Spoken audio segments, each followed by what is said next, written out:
Gabriel Vance was not a man who hesitated. In the boardrooms of Chicago and the windowless warehouses of the South Ward, his silence was a weapon, and his decisions were final. He had spent 15 years building a fortress around his syndicate and 3 years building a fortress around his heart. But standing in his private study at 2 in the morning, the architect of the city underworld was completely outmaneuvered. The intruder was 3 feet tall. Her name was Mia. She was the daughter of the woman who cooked his meals, a child who was strictly forbidden from crossing past the kitchen threshold. Yet here she was, her bare feet planted on the expensive rug, holding out a piece of construction paper with absolute conviction. "She needs a dad," the little girl announced. Gabriel stared at the wobbly stick figures drawn in blue crayon. He had faced rival bosses, federal indictments, and the cold barrel of a loaded gun without a change in his breath. But the clear, unblinking gaze of a toddler offering him a job he had no right to accept stripped him bare. The east wing of the house had been locked for 3 years. The grief inside him was sealed behind iron. He opened his mouth, but no sound came out. He looked at the child, and a decision hung in the absolute quiet of the room. Do you believe that a single innocent word can melt a heart of ice? Before we find out what Gabriel did next, please take a moment to subscribe to our channel and like this video. We would also love to know where in the world you were tuning in from tonight, so please drop a comment below. Your support helps us bring you more stories of healing and redemption. To understand how a child breached the walls of a crime lord, we must go back 3 weeks, to a time when the house of Vance was as silent as a tomb. Gabriel Vance resided in a sprawling stone estate on the edge of the city, a house that felt more like a museum than a home. He employed a small army of guards, drivers, and handlers, but none of them spoke unless spoken to. His chief operating officer, Silas, was the only man permitted to look him in the eye. Gabriel moved through his days with the mechanical precision of a man who had forgotten how to feel. 3 years earlier, the only person who had ever made the house feel warm was gone. He never spoke her name. He never explained the sudden void. He simply fired the entire household staff, locked the double doors of the east wing, and ordered that no one was ever to step foot on the red marble tiles crossing into that side of the house. He threw himself into the expansion of his empire, consolidating power along the transit routes and crushing rivals with detached efficiency. Grief had hardened into function. He was not truly alive. He was only maintaining a perimeter. Because Gabriel rarely slept, his meals were eaten at odd, lonely hours. To accommodate this without forcing him to interact with another human being, Silas had hired a night cook. Her name was Elena Cole. Elena was 29 years old and desperate. She needed premium wages to fund a heart surgery for her mother, Sarah, who resided 4 hours away in a small town in Michigan. Working the night shift in the house of a feared syndicate boss paid double what any restaurant in Chicago could offer. But the money came with one absolute condition. She was to remain invisible. Elena arrived through the service entrance at 10 at night, every night. She prepared complex hot meals, left them on the dining room table, and vanished back into the kitchen before Gabriel ever came downstairs. For 6 months, they had existed under the same roof without ever exchanging a single word. She knew he was dangerous. She knew the men who arrived in black vehicles in the middle of the night were not businessmen. She kept her head down, survived by going unnoticed, and focused entirely on the wire transfers she sent home to Michigan. But a woman hiding in the shadows is always at the mercy of the light. On a freezing Tuesday night, just past midnight, Elena was slicing vegetables at the Marble Island when her phone vibrated against the wood. It was a message from her neighbor, the woman who watched her daughter while she worked. The message was short, frantic, and carried the weight of sudden disaster. The neighbor had to depart the city immediately for a family emergency. Mia was currently sleeping on the neighbor's sofa, but by tomorrow night, there would be no one to watch her. Elena stared at the glowing screen. She could not afford to lose this job, but she could not abandon a 3-year-old child in a cramped apartment. The trap was shutting around her, forcing her toward a choice that could cost her everything. There are walls built of stone and steel that can withstand an army, yet they will fall to pieces the moment desperate love decides it must find a way through. Wednesday night brought a bitter wind sweeping off Lake Michigan. Elena Cole stood at the rear service entrance of the Vance estate, her pulse drumming in her throat. Beside her stood Mia. The 3-year-old wore a thick yellow coat and a red wool hat, her small hand clutching the fingers of her mother. Elena had no other choice. The medical bills for Sarah were due on Friday. Missing a shift meant losing the job, and losing the job meant losing the only chance to save her mother. Elena punched the security code into the keypad. The heavy metal door clicked open. She ushered Mia inside, pulling her out of the biting cold into the dim, cavernous back hallways of the mansion.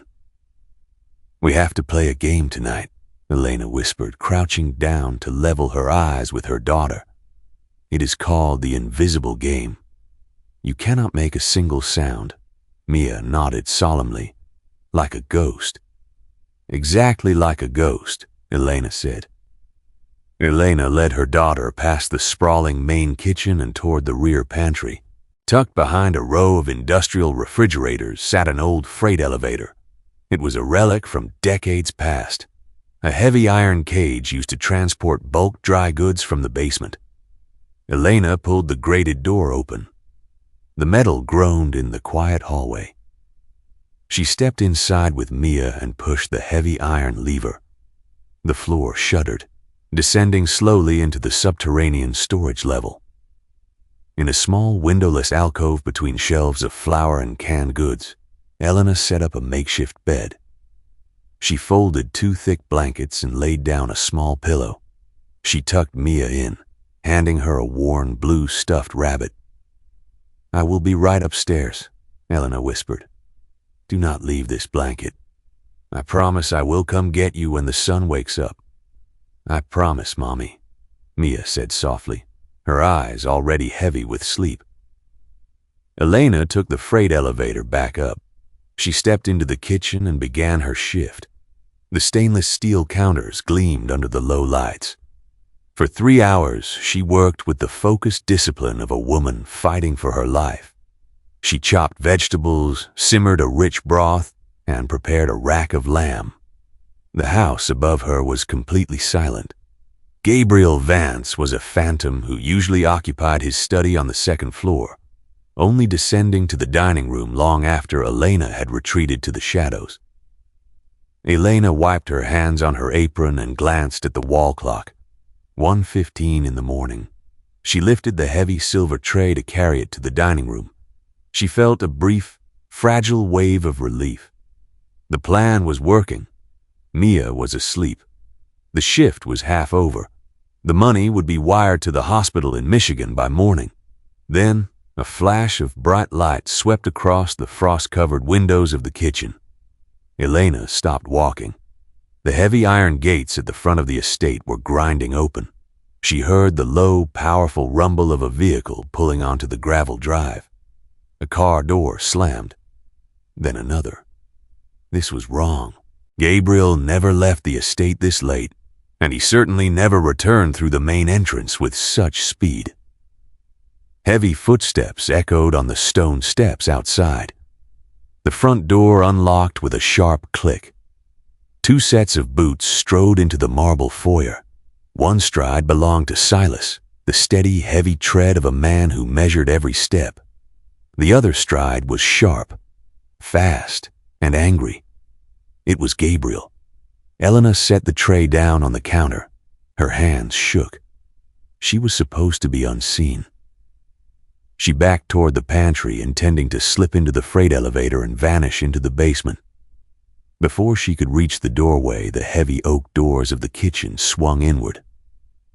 "Get the files from the downtown office," Gabriel Vance ordered, his voice echoing off the tile. "If they want a war, we will give them one." Silas stepped into the kitchen right behind him.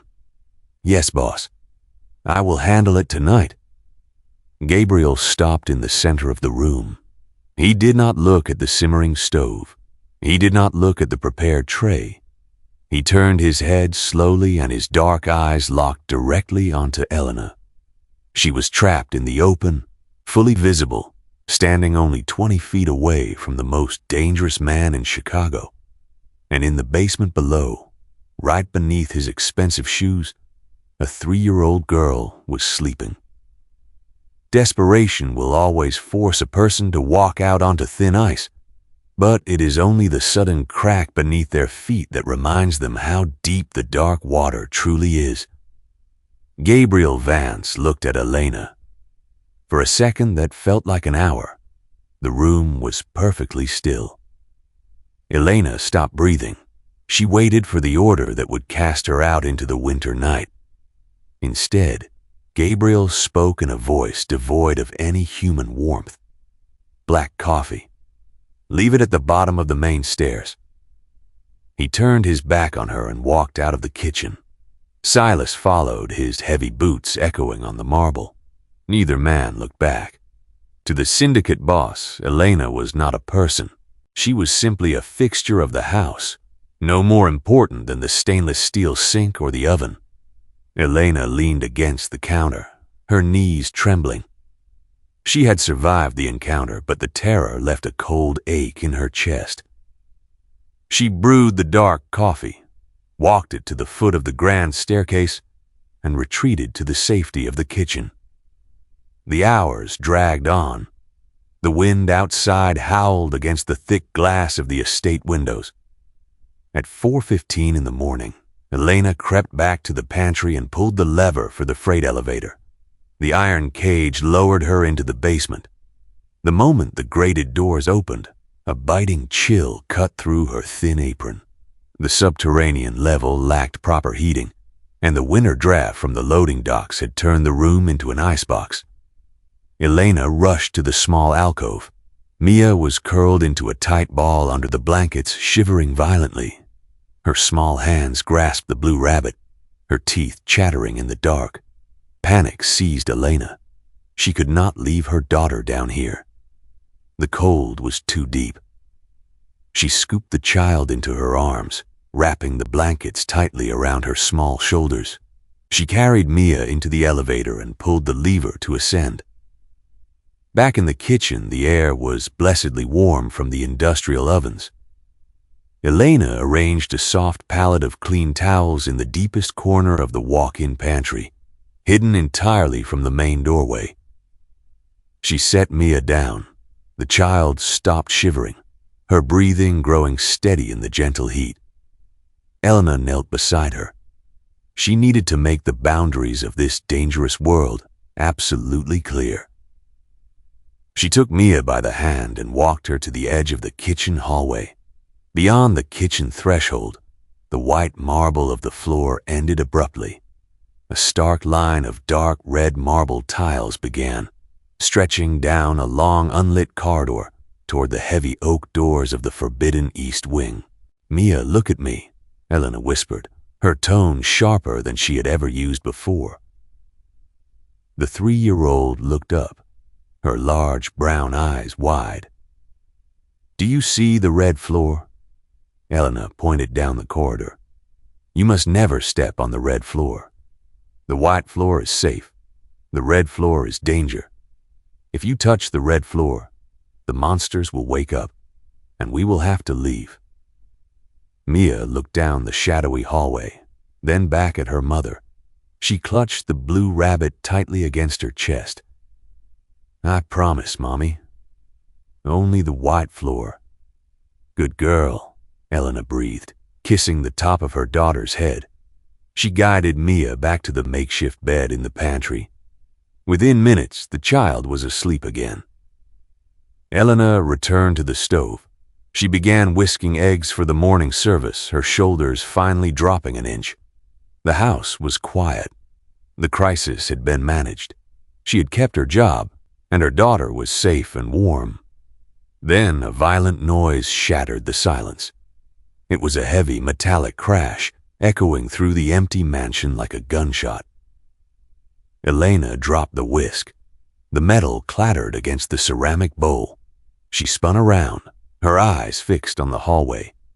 The sound had not come from Gabriel's study on the second floor, and it had not come from the front gates.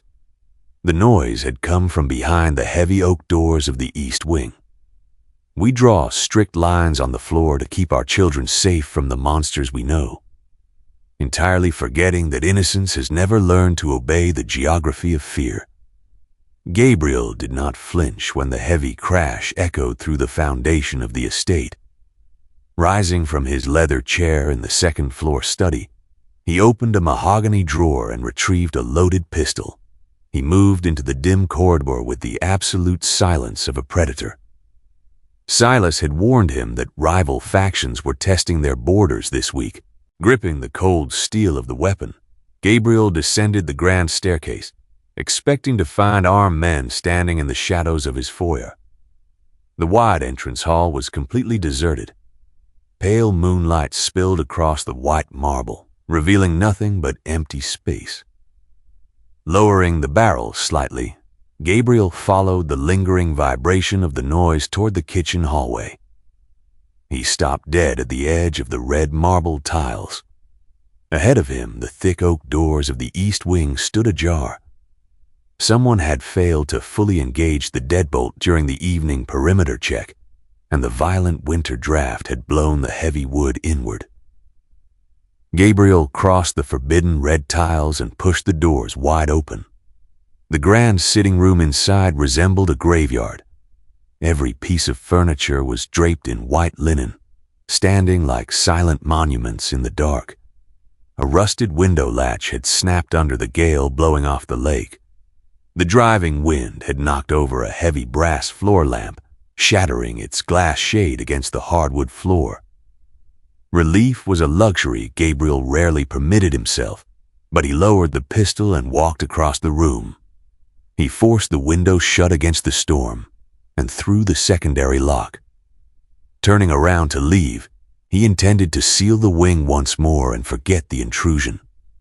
Then his breath caught in his throat.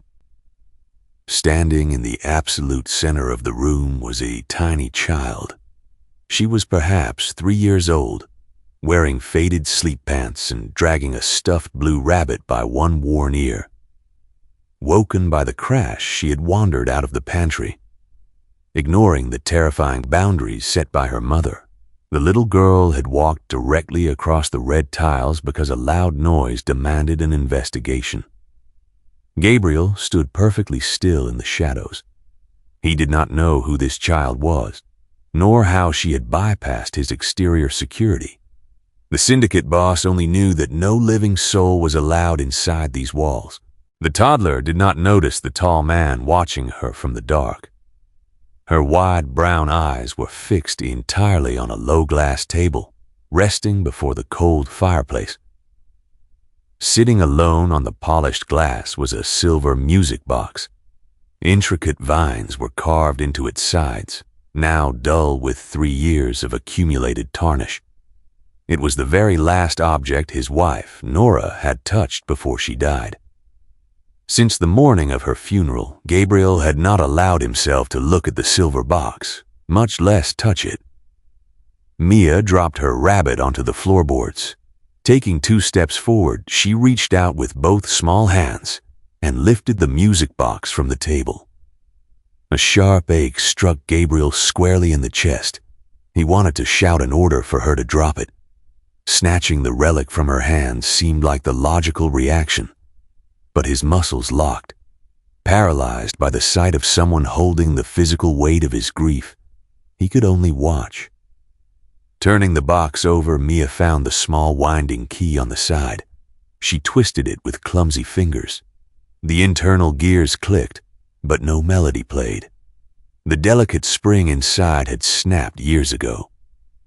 Frowning at the silent toy, she shook it gently, completely unaware that she was holding the broken heart of a crime lord.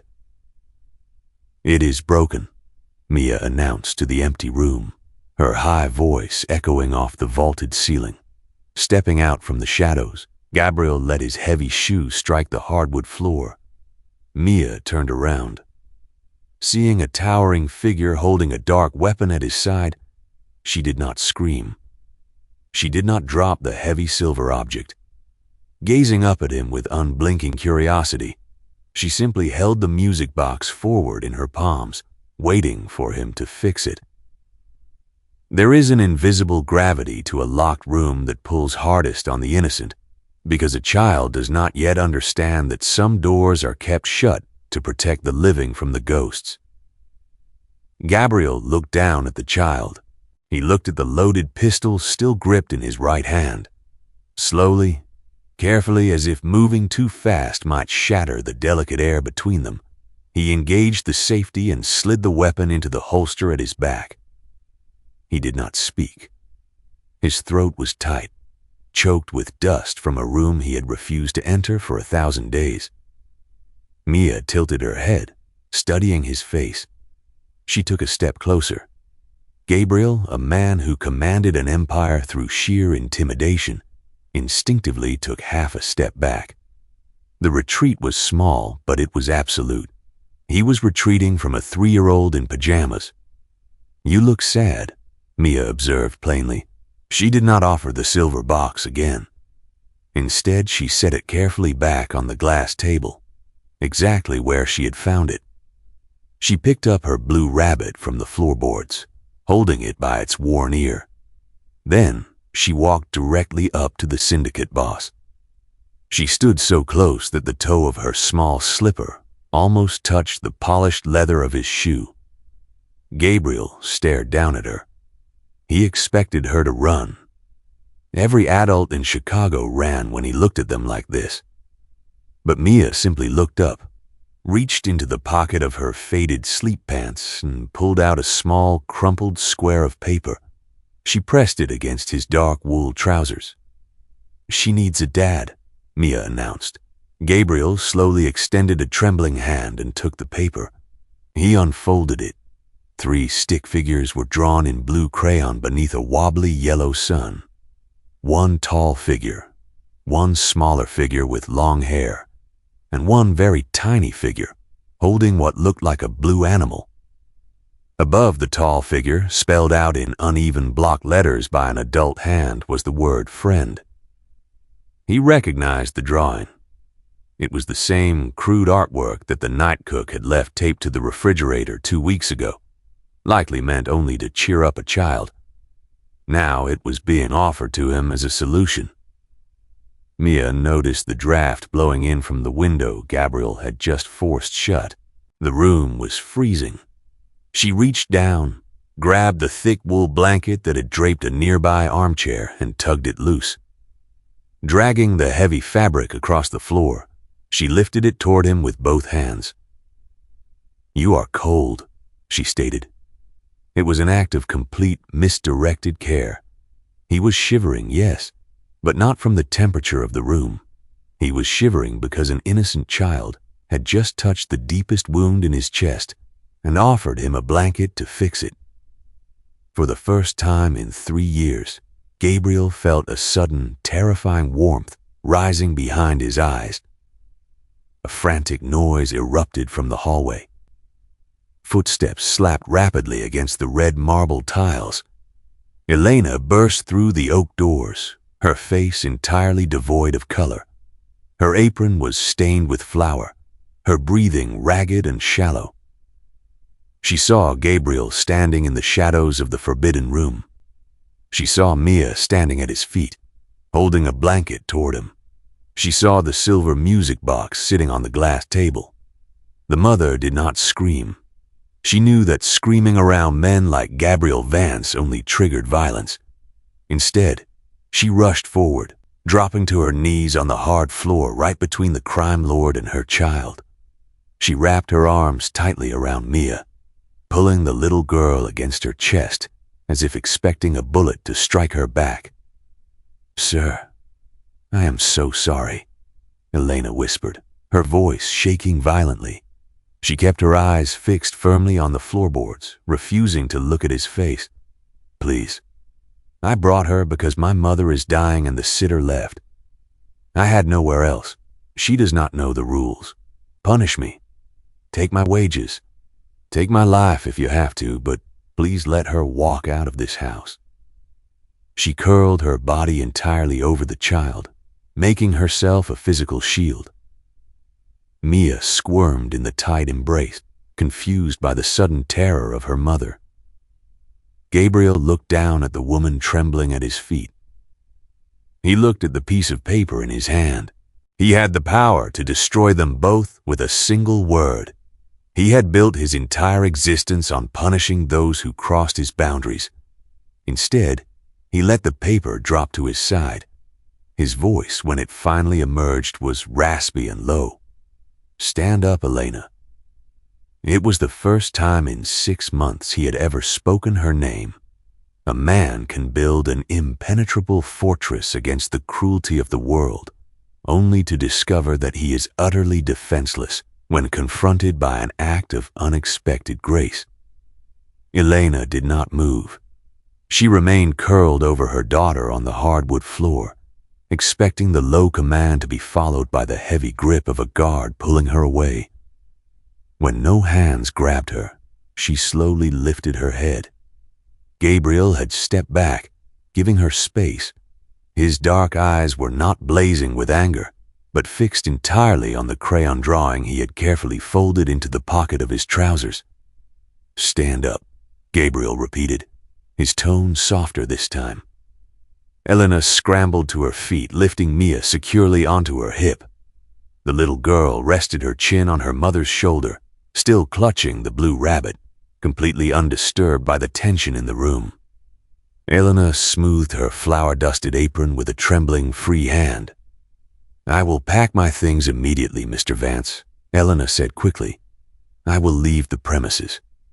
You will never see us again."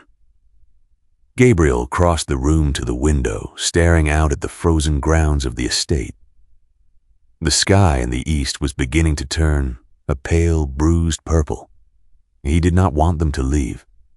The sudden realization hit him with the force of a physical blow.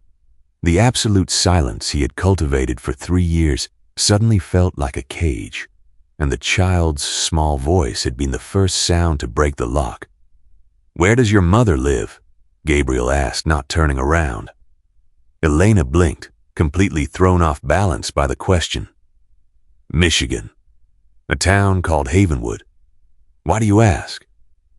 "You said she is dying," Gabriel noted plainly.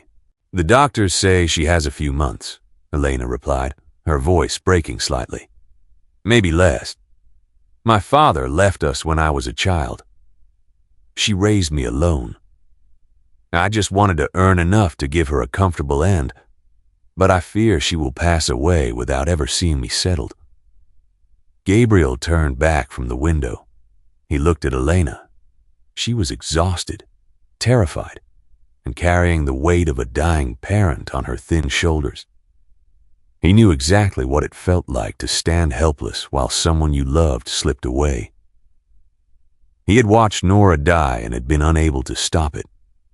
He could not fix his past, but standing in the cold east wing, he saw a chance to fix someone else's present. "I will accompany you to Havenwood this weekend," Gabriel announced. Elena stared at him, certain she had misheard. "Sir?" "I will go with you," Gabriel stated smoothly. "I will present myself as your partner.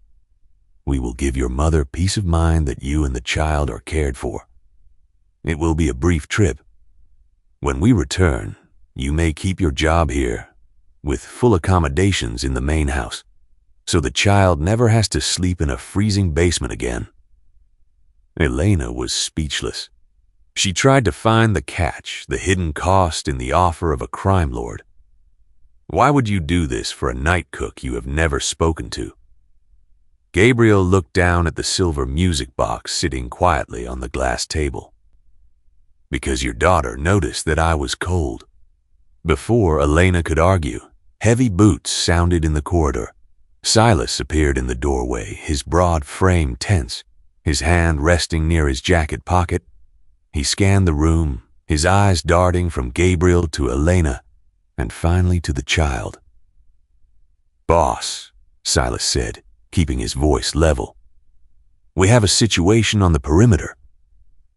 Gabriel's expression hardened instantly. The vulnerable man vanished, replaced once again by the syndicate architect. "Report. The exterior cameras caught movement near the north wall," Silas explained, stepping into the room. "One of the rovers found fresh footprints in the frost. Someone was watching the kitchen windows from the tree line. Not local kids. The stride was too measured. A professional." Elena gripped Mia tighter. The cold reality of Gabriel's world rushed back into the room, crushing the brief moment of warmth. Someone dangerous was watching the house. Gabriel nodded slowly. He did not show fear. He only showed calculation. "Double the guard on the gates. No one enters or leaves without my direct authorization." Silas nodded and turned to leave, but he paused at the threshold, casting a long, analytical look at Elena and the child. He said nothing before disappearing down the hall. Gabriel turned his attention back to Elena. "We leave for Michigan on Friday morning. Pack your bags." The deepest shock does not come from a threat delivered in the dark, but from the sudden, disorienting arrival of Grace in a place where only punishment was expected. The next 2 weeks compressed into a strange, uneasy routine. Elena and Mia were moved out of the basement and into a bright, spacious guest suite on the second floor. Elena no longer cooked in the dead of night. She was given daytime hours, preparing meals while Mia played quietly with blocks on the kitchen floor. The house, once utterly silent, now echoed occasionally with the sound of a child's high laugh or the clatter of dropped toys. Gabriel Vance adapted to the disruption with surprising patience. He often took his morning coffee at the kitchen island, reading financial reports while Mia offered expert commentary on the architectural stability of her block towers. He never smiled broadly, but the rigid tension in his shoulders had softened. However, the shadow outside the gates had not vanished. It had simply moved inside. With the escalating tension among the rival factions, Gabriel held frequent strategy meetings in the formal dining room. Silas was always present, along with a rotating cast of lieutenants. Among them was Arthur. Arthur was 55, a senior advisor with silver hair and a demeanor as smooth as polished wood. He had mentored Gabriel after Gabriel's father died, serving as a steady hand during the violent transition of power decades ago. He wore tailored suits, spoke in measured, gentlemanly tones, and always brought small pastries for the staff when he visited. On a Tuesday morning, exactly at 11:40, Elena was wiping down the granite countertops. Gabriel was upstairs on a secure call. Arthur strolled into the kitchen, a warm, grandfatherly smile on his face. "Good morning, Elena," Arthur greeted smoothly. "The estate smells wonderful today." "Thank you, Arthur," Elena replied politely, though she always kept a respectful distance from the syndicate men. Mia was sitting on the floor nearby, attempting to dress her blue rabbit in a doll's sweater. Arthur knelt down, his expensive trousers creasing against the tile. He reached into his coat pocket and pulled out a bright red and white striped peppermint candy wrapped in clear cellophane. "Hello, little one," Arthur said softly, holding the candy out on his open palm. "I brought a treat just for you." Mia looked up. She did not reach for the candy, her dark eyes fixed on Arthur's face, tracking his gentle smile. Then, without making a sound, she scrambled backward, dragging the rabbit with her until her small back hit the baseboards of the cabinets. She turned her face away, pressing her cheek against the wood, her shoulders suddenly tense. Elena quickly stepped forward, wiping her hands on a towel. "I'm sorry, Arthur. She is just shy around new people." Of course. Arthur chuckled warmly, slipping the peppermint back into his pocket. "No harm done. Children have their own moods." He stood up, dusted his knees, and offered Elena a polite nod before turning to leave. Elena watched him walk down the hallway. It was a perfectly normal interaction, but a cold prickle of unease settled at the base of her neck. Mia wasn't exceptionally shy. She routinely handed crayons to Gabriel, a man who intimidated seasoned criminals. Yet she had recoiled from a smiling man offering candy as if she'd been shown a snake. An hour later, Elena walked toward the laundry room to collect fresh linens. To reach it, she had to pass the half-open door of the study, where Arthur was waiting for Gabriel to finish his call. Elena paused in the hallway. Arthur was speaking on his mobile phone. His voice was no longer the warm, grandfatherly tone he used in the kitchen. It was flat, cold, and entirely devoid of emotion. "The perimeter is secure," Arthur said quietly into the receiver. "He is distracted by the new additions to the house. Let him enjoy his domestic fantasy for a few more days. Focus your team on Havenwood." Elena froze, the breath trapped in her lungs. "Yes," Arthur continued, "Michigan. The route is isolated. We will make the move there." Elena pressed her back against the wall, her heart hammering wildly. She waited until Arthur disconnected the call. Then she slipped silently away toward the laundry room. Her mind raced. The professional watcher outside the kitchen window. The sudden change in the atmosphere. Arthur knew about the trip to Michigan. He knew exactly where they were going. The instinct of a child can detect the scent of malice long before the logic of an adult can see the teeth hidden behind a polite smile. The silver sport utility vehicle cut through the frozen expanse of the Indiana highway, putting miles between the Vance estate and the city of Chicago. Inside the heated cabin, the atmosphere was a tense mix of forced normalcy and quiet dread. Gabriel drove smoothly, his eyes scanning the horizon. Mia was fast asleep in the back seat, her small head resting against the side of her padded car chair. Elena sat in the passenger seat, staring out at the snow-covered fields. She had not told Gabriel about Arthur's phone call. She had wanted to, had opened her mouth twice before they left, but fear had choked the words back. If she accused his most trusted mentor of treason without proof, Gabriel might view it as the paranoid rambling of an exhausted cook. Worse, if Arthur discovered she knew, he might strike at Mia before Gabriel could intervene. She had decided to stay silent, hoping the open road would offer a safer battleground than the enclosed walls of the estate. 2 hours into the drive, Gabriel pulled into a deserted, snow-dusted rest area to refuel. The pumps were rusted and the small convenience store looked empty. "I will fill the tank," Gabriel said quietly, unbuckling his seatbelt. "Keep the doors locked until I return." Elena nodded, watching him step out into the freezing wind. He pumped the gas, his dark coat blowing around his knees, his posture rigid and alert. When he returned to the driver's seat, the heavy door slammed shut, sealing out the cold. He did not immediately start the engine. Instead, he reached inside his heavy wool coat. From a hidden inner pocket, he drew out an object wrapped in a soft velvet cloth. He unwrapped it slowly, setting it on the center console between him and Elena. It was the silver music box from the East Wing. Elena looked at it, surprised. "You brought it." Gabriel kept his hands resting on the steering wheel, staring straight ahead at the snow blowing across the concrete. "I have not slept a full night in 3 years. My mind runs through every scenario, every threat, every mistake. But last night I slept. And when I woke up, I decided I did not want to leave this locked in a dark room anymore. He reached down to the collar of his shirt and pulled a silver chain from his neck.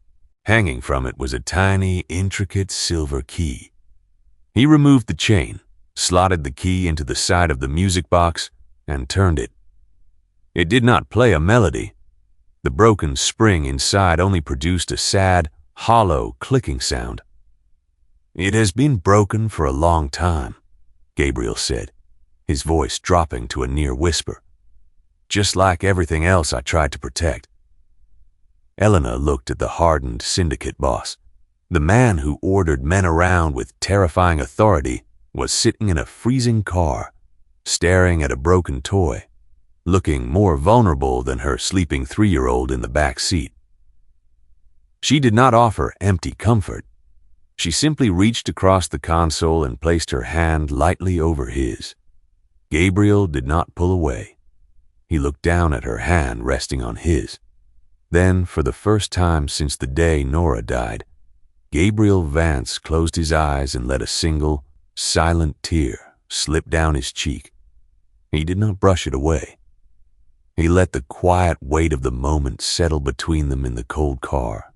After a long minute, he opened his eyes, gently wrapped the music box in the velvet cloth, and returned it to his coat. "We should get moving," Gabriel said softly. "Your mother is waiting." He turned the key in the ignition. The engine roared to life. He shifted the vehicle into gear and pulled out of the rest area, merging back onto the empty stretch of highway. Elena turned to check on Mia, who was still sleeping peacefully. As she faced forward again, she glanced at the passenger side mirror. A black sport utility vehicle with deeply tinted windows had just pulled out of the rest area, exactly 3 car lengths behind them. It merged onto the highway, matching their speed perfectly. Elena's stomach dropped. Arthur's words echoed in her head. "The route is isolated. We will make the move there." A frozen heart begins to heal the moment it is finally exposed to the air. But the very act of opening up makes a man dangerously blind to the predators circling in the snow. The winter evening had fully settled over Havenwood by the time they arrived. The small town in Michigan felt entirely disconnected from the violent geometry of Chicago. David Cole, Elena's father, stood on the porch of the modest wooden house, his breath pluming in the freezing air. He wore a heavy flannel jacket and regarded Gabriel with the skeptical squint of a man who spent his life analyzing bad weather. "You are the city man," David stated flatly, refusing to offer a hand. Gabriel did not take offense. He stepped onto the porch and gave a short, respectful nod. "I am. Thank you for having me under your roof." Inside, the house smelled of wood smoke and roasted chicken. Sarah Cole sat in a worn armchair by the fire, a thick quilt covering her frail legs. The illness had hollowed her cheeks, but her eyes brightened instantly when Mia rushed across the room and climbed carefully into her lap. Elena hugged her mother, tears brimming on her lashes. Gabriel stood by the doorway, maintaining the quiet presence of a supportive partner. The evening passed in a blur of warm food, low conversation, and the rare sound of Elena laughing with her sister, Chloe. By 10 o'clock, the house grew quiet. Sarah had retired to her room and David had gone out to the barn. Mia was asleep on a cot in the guest bedroom. Elena walked out onto the back porch, wrapping her arms around herself against the biting cold. Gabriel was already there, leaning against the wooden railing, staring out at the dark line of pine trees bordering the property. The black vehicle that had trailed them on the highway had vanished before they reached the town limits, but the tension in his shoulders suggested he had not forgotten it. Elena stepped up beside him. "My mother likes you. She thinks you are solid." "I'm glad she thinks so," Gabriel replied quietly. He did not look at her. His gaze remained fixed on the dark woods. Elena hesitated. The silence of the country night felt immense, stripping away the careful boundaries they had maintained in the city. "Gabriel? The music box? You said everything you tried to protect was broken. What happened to her?" Gabriel tightened his grip on the frozen wooden rail. He had never spoken the truth aloud to anyone. The men in his syndicate only knew that the boss's wife had died. No one asked questions, but standing beside the woman who had brought life back into his silent house, he felt the heavy iron vault inside his chest finally give way. "Her name was Nora," Gabriel began, his voice rough and low. 3 years ago, a rival faction decided I was expanding too fast. They wanted to send a message. I was supposed to attend a meeting downtown. Nora needed to run an errand and asked to take my car. I was busy on the phone. I tossed her the keys without looking up. He stopped. The wind rustled through the dry pine needles. "The explosive was wired to the ignition," Gabriel finished. "It was meant for me. I let her walk out the door and start the engine. I built an empire to control everything, and I killed my own wife because I was not paying attention." Elena stared at him. The sheer horror of the confession settled heavily in the freezing air. She understood now why he had locked the East Wing, why he never slept, and why he reacted to Mia's misdirected care with such profound shock. He believed he was a poison to anyone he loved. Elena moved closer. She did not offer platitudes. She turned her head to look at him. The moonlight caught the rigid, exhausted lines of his jaw. "My father walked out the door when I was 8, Elena said softly. "I spent 20 years believing I was not worth staying for. I understand what it is to carry an empty space and convince yourself that you are the one who hollowed it out." She took a slow breath, the cold air stinging her lungs. "You handed her a set of keys, Gabriel. You did not wire the engine. You built an empire to punish the world for a bomb that somebody else planted. Your grief is real, but your guilt is stolen." Gabriel finally looked at her. The moonlight caught the sharp angles of his face. He reached out, his gloved hand hovering for a second, before gently brushing a stray lock of hair away from her freezing cheek. It was a movement stripped of all authority, containing only the fragile, terrifying risk of connection. They stood there, two deeply wounded people sharing the quiet dark, completely unaware of the threat gathering in the trees. Half a mile down the rural road, the black sport utility vehicle sat idling with its headlights off, hidden deep within the shadows of the pine forest. When two people finally lay down their armor to show each other their scars, they exposed the exact places where the next blade will cut the deepest. The weekend in Michigan concluded without a single act of violence. The black vehicle never emerged from the freezing woods. Gabriel drove them back to Chicago on Monday morning, the atmosphere in the sport utility vehicle lighter than it had been in years. By Tuesday night, a fragile, beautiful illusion of peace had settled over the Vance estate. Gabriel was visibly different. He spoke softly to the staff. He ate his meals in the kitchen with Elena and Mia instead of the isolated dining room. At exactly 7 in the evening, Elena stood at the stove preparing a heavy winter stew. Mia was sitting on the tile floor, arranging her wooden blocks into a tall tower and explaining the architecture to her blue rabbit. Elena smiled, turning away from the stove to grab a clean towel from the granite island. Her hand stopped in midair. The smile vanished from her face. Resting perfectly in the center of the clean stone was a single object. It was a bright red and white striped peppermint candy wrapped in clear cellophane. Elena felt her pulse pound wildly against her throat. Arthur had not been in the kitchen all day. He had slipped in entirely unseen and placed the candy there. It was not a gift. It was a mark. It was Arthur delivering a silent, terrifying message. He was telling her that no matter how many guards Gabriel placed outside, Arthur possessed the power to reach the child whenever he chose. She had to warn Gabriel immediately. Wiping her hands on her apron, Elena hurried out of the kitchen. She walked quickly down the carpeted corridor toward the formal dining room. The heavy mahogany doors were slightly ajar. Inside, Arthur was delivering a frantic security report to Gabriel and Silas. "The West Side crew is massing vehicles near the main gates," Arthur reported, his tone urgent and highly convincing. "They are testing our borders tonight. We need to deploy the entire interior security detail to the front perimeter and push them back with overwhelming force. We must show them we are not vulnerable." Gabriel stood at the head of the table. "Deploy the men," Gabriel ordered. "Do not let them breach the outer wall." Gabriel was looking in the wrong direction. Arthur was manufacturing a massive distraction, and Gabriel was sending his best men outside the house. Elena backed away from the dining room doors. She could not walk in.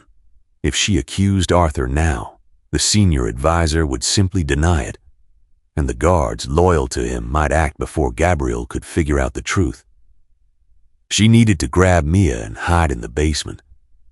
As Elena hurried back down the service hallway, she heard low voices echoing from the shadowy side corridor. Two men in dark suits stood near the pantry entrance. They were members of Arthur's personal protection detail. Elena pressed her spine against the wall, perfectly still, holding her breath. "Make a massive noise at the front gates," the first guard whispered, checking the magazine of his pistol. "Understood," the second guard replied. "What about the inside job?" "While the boss is looking at the street, we go through the rear access," the first guard instructed flatly. "Arthur wants the child secured and removed. The mother is just collateral damage. Dispose of her quietly." Pure terror seized Elena. The assault was not coming next week. It was happening right now. The enemy was already standing inside the house, and the man who could stop them had just sent his army outside. The most dangerous walls are not the ones that collapse during a furious storm, but the ones that offer a comforting shelter while the foundation is actively being poisoned from within. Elena sprinted back to the kitchen, her flat shoes making no sound on the tile. She scooped Mia up from the floor, kicking the wooden blocks aside. Mia gasped, clutching her blue rabbit, but the child sensed the sheer terror radiating from her mother and remained completely silent. "We are going to play the ghost game again," Elena whispered frantically, pressing her lips to her daughter's hair. "Right now." Before she could take another step, a massive, deafening explosion rocked the front of the estate. The heavy oak doors rattled in their frames. Shouts erupted from the grand foyer. The loud assault had begun. Gabriel and Silas tore down the main staircase, their weapons drawn, shouting orders to the remaining guards to reinforce the front gates. They were running entirely in the wrong direction. Elena knew she could not follow them. Arthur's men were guarding the service corridor that led to the front of the house. Her only escape route was down. She rushed into the dark pantry and hauled the heavy grated door of the freight elevator open. The rusted iron groaned in protest. She pulled Mia inside the metal cage and threw her weight against the heavy iron lever. The floor shuddered violently, and the elevator began its slow, grinding descent into the subterranean storage level. Elena held her breath, praying the noise of the elevator would be masked by the chaos erupting upstairs. The air grew rapidly colder as they sank deeper into the foundation of the house. She planned to hide Mia in the alcove, find a weapon, and sneak up the back stairs to reach Gabriel. The iron cage hit the concrete floor with a heavy thud. Before Elena could push the grated door open, the overhead fluorescent lights snapped on, flooding the dark basement with blinding white light. Arthur stood perfectly still in the center of the room. He wore his tailored suit and a calm, polite smile. 3 men with rifles stood behind him, forming an impenetrable wall of steel and malice. The quiet hand of the attack had been waiting for her at the bottom of the trap. "Going somewhere, Elena?" Arthur asked smoothly, his gentlemanly tone echoing off the concrete walls. Elena shoved Mia behind her legs, spreading her arms wide to form a physical shield. "Let her go, Arthur. Take me. Take whatever you want. But she is a child. She has nothing to do with this." "I'm afraid she has everything to do with it," Arthur replied softly. Gabriel has grown soft. He looks at this little girl and he sees a future. I cannot allow him to have a future. I need him broken, entirely distracted, so he surrenders the transit routes to me by morning. Arthur gestured with one gloved hand. Two of his men stepped forward, grabbing Elena by the shoulders and ripping her away from the elevator. She screamed, fighting wildly, kicking and thrashing against their grip, but the men were too strong. They threw her to the concrete floor.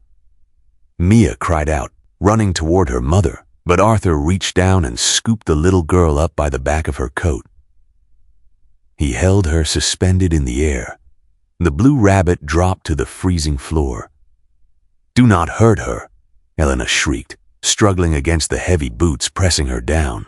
"If Gabriel surrenders the territories, the child lives," Arthur stated flatly, turning toward the loading dock doors where a van was waiting. "If he fights, she will disappear." Sometimes the most deafening thunder is nothing more than a calculated trick to make a man look toward the sky, ensuring he never notices the quiet predator slipping through the basement door. Gabriel Vance stood in the freezing courtyard of the estate, watching the smoke clear from the front gates. The attack had been loud, chaotic, and entirely hollow. No enemy fighters had breached the walls. Silas stepped out of the smoke, lowering his weapon and shaking his head. "It is a ghost raid," Silas reported. "Nobody is out here." A cold dread gripped Gabriel. He turned and sprinted back inside, taking the marble stairs two at a time. The guest suite was empty. He raced down to the kitchen, finding only scattered wooden blocks on the floor. He ran to the pantry and looked down the open shaft of the freight elevator.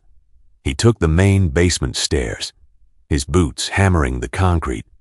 He found nothing but a blue stuffed rabbit lying abandoned on the freezing floor. "South Ward," Gabriel said, his voice deadly quiet. "Arthur has them." 40 minutes later, a single black vehicle skidded to a halt outside the abandoned South Ward transit depot. Gabriel did not wait for his security detail. He kicked the rusted side door open and walked into the cavernous, dimly lit warehouse. Arthur stood near a rusted train car. Elena was on her knees, her arms wrapped fiercely around Mia. 3 armed men stood in the shadows, but Gabriel did not look at them. He only looked at his former mentor. "Let them go, Arthur," Gabriel commanded. "This is between you and me."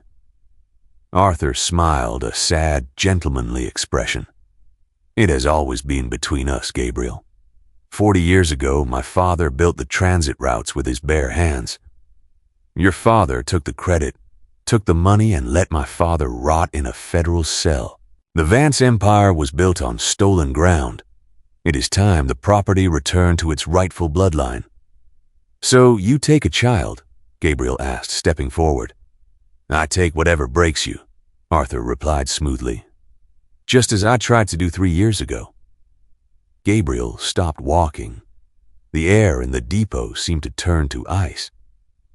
"The explosive under your car," Arthur explained, his tone conversational.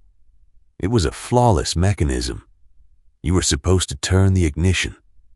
It is a terrible tragedy that you handed the keys to Nora instead. I truly regretted her death, but tonight I will finish the work." The final truth locked into place.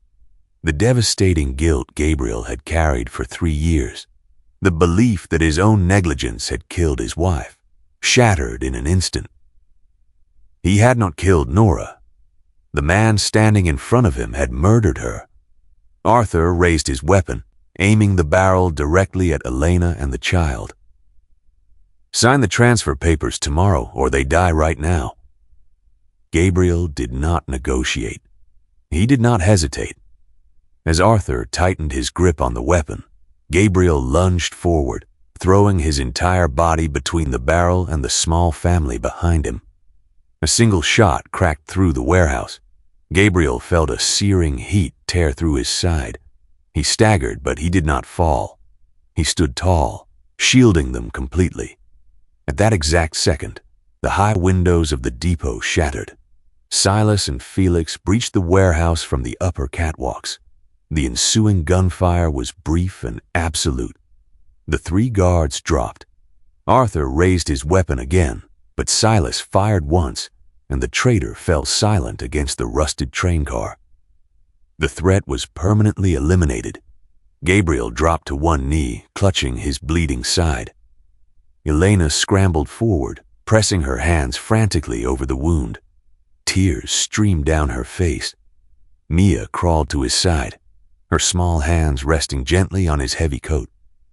"I told you," Gabriel gasped, forcing a weak smile. "I will not let anything happen to you." 3 days later, the morning sun poured through the wide windows of a private hospital room. Gabriel sat propped up in bed, his torso heavily bandaged, but breathing steadily. The syndicate had been quietly dismantled. Silas was transitioning the remaining assets into legitimate real estate holdings. The long war was over. Elena sat in a chair beside the bed, her hand tightly laced with his. Mia was perched on the edge of the mattress, carefully feeding Gabriel a small piece of fruit. She paused, looking at him with absolute seriousness. "Mommy said you were going to stay with us forever," Mia stated. "I am," Gabriel promised. Mia nodded, satisfied. She looked at her mother, then back to Gabriel. "Good, because I told you she needs a dad, and you are my dad now." Gabriel smiled, pulling the little girl into a gentle hug. He looked at Elena, and for the first time in his life, he saw a future completely unclouded by fear. 1 week later, the new family stood on a quiet, snow-covered hill in the city cemetery. Gabriel, leaning slightly on a cane, held Elena by the hand. Mia stood in front of them. Together, they looked down at a polished granite headstone bearing the name Nora Vance. Gabriel reached into his coat pocket. He drew out the silver music box. He knelt slowly and placed it gently on the frozen grass before the grave. He didn't feel grief anymore. He only felt profound gratitude. He stood back up, took the hands of the woman and the child who had saved him, and walked together into the bright winter light. The strongest families are never forged in perfect safety, but are built piece by piece upon the ruins of the things we once believed we could not survive. We watched Gabriel Vance lock away the east wing of his estate, sealing his grief behind red marble tiles and a silent silver music box. For 3 years, he operated a ruthless syndicate in Chicago, convinced his own hands were a poison that had cost Nora her life. But healing did not arrive through an army of loyal guards, nor did it come from the polished, treacherous advice of Arthur. It came in the form of a 3-year-old girl in sleep pants who did not understand the rules of the underworld. Mia crossed the forbidden floor simply because a man looked sad and needed a heavy blanket. Elena and her daughter did not bring weapons to fight Gabriel's ghosts. They brought a wobbly crayon drawing and a stubborn, instinctive demand for a father. Sometimes the fortress we build to keep the pain out is exactly what traps the darkness inside, and it takes the innocent, misdirected care of a child to hand us the key we had thrown away. Has there ever been a time in your life when a small, innocent act from a child or a stranger helped you unlock a door you thought you had closed forever? Please share your story in the comments below and let us know where in the world you are listening from tonight.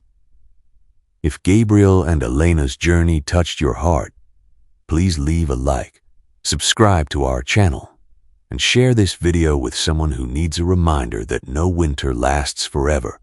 Join us next time for the story of a hardened fugitive who breaks into a remote mountain cabin to hide, only to discover a deaf orphan who has already claimed it as her own.